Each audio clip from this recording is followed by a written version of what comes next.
Welcome back. Now let's look at another type of chart, which is the candlesticks chart.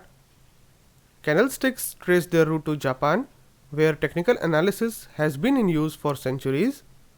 In fact, candlestick patterns are so rich and varied that a whole course can be dedicated to explaining the various patterns within candlestick analysis. But for now, we will only introduce you to candlestick charts, as we will be using candlestick charts in most of our examples. Candlestick charts provide 4 data points for every day.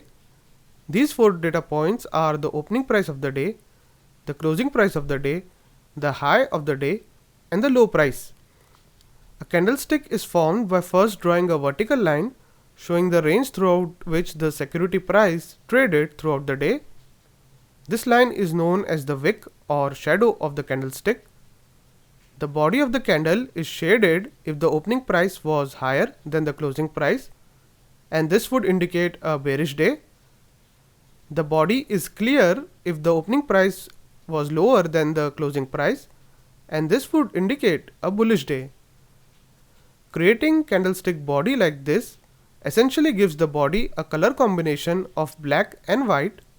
Similarly, other color combinations are often used to represent a bearish and a bullish day.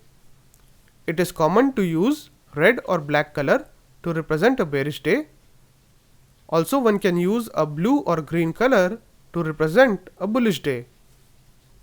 The advantage of candlestick chart over the bar chart is that the price moves are much more visible in the candlestick chart, which allows faster analysis.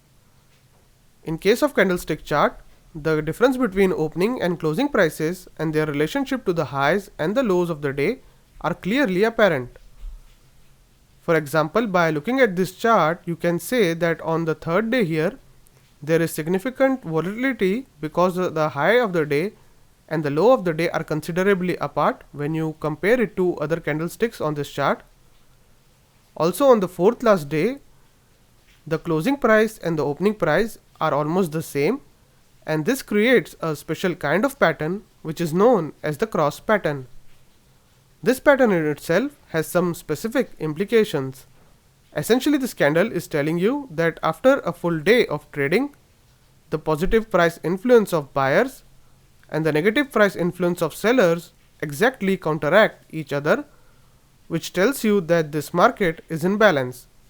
With this, we have broadly covered the various chart types.